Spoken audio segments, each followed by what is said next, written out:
August 20. நமது அனுதின மன்னா ஊழியங்களின் வாழ்த்துக்களுடன் இன்றைய நற்செய்தி. திறந்த ஸ்தலங்களை கண்டறிதல்.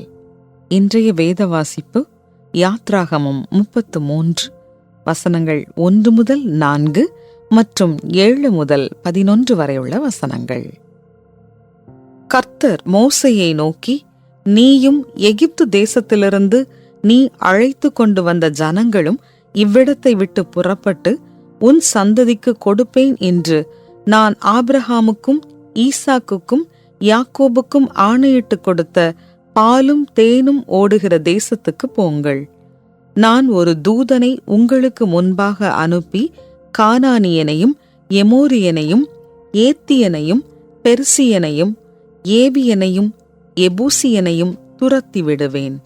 ஆனாலும் வழியிலே நான் உங்களை நிர்மூலம் பண்ணாதபடிக்கு நான் உங்கள் நடுவே செல்ல மாட்டேன். நீங்கள் வணங்கா கழுத்துள்ள ஜனங்கள் என்றார்.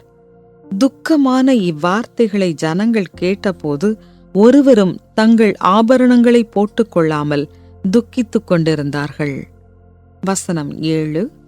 மோசே கூடாரத்தை பெயர்த்து அதை பாளையத்துக்கு புறம்பே தூரத்திலே போட்டு அதற்கு ஆசரிப்பு கூடாரம் என்று பெயரிட்டான். கர்த்தரை தேடும் யாவரும் பாளையத்துக்கு புறம்பான ஆசரிப்பு கூடாரத்துக்கு போவார்கள். மோசே கூடாரத்துக்கு போகும்போது ஜனங்கள் எல்லாரும் எழுந்திருந்து தங்கள் தங்கள் கூடார வாசலில் நின்று கொண்டு அவன் கூடாரத்துக்குள் பிரவேசிக்கும் மட்டும் அவன் பின்னே பார்த்து கொண்டிருந்தார்கள். மோசே கூடாரத்துக்குள் பிரவேசிக்கையில் மேகஸ்தம்பம் இறங்கி கூடார வாசலில் நின்றது. கர்த்தர் மோசேயோடே பேசினார்.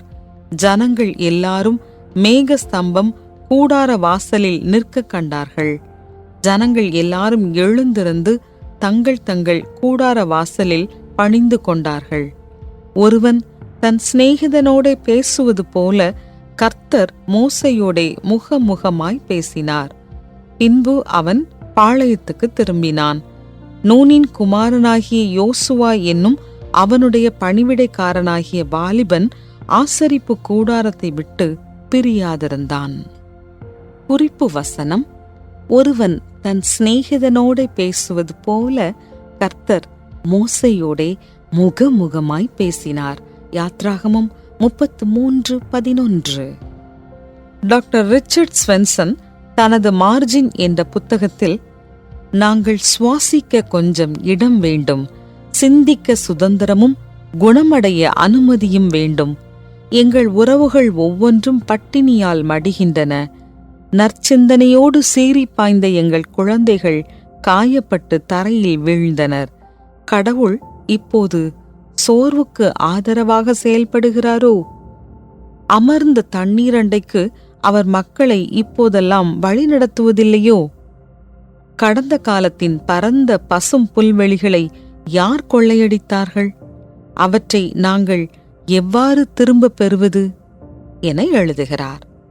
நாம் தேவனோடு இளைப்பாறுவதற்கும் தேவனை சந்திப்பதற்கும் அமைதியான அமர்ந்த தண்ணீருள்ள செழிப்பான நிலம் வேண்டும் என்று ஸ்வென்சன் கூறுகிறார். ஸ்வென்சன் தேடும் இந்த அனுபவம் மோசேயின் அனுபவத்தை எதிரொலிக்கிறதா?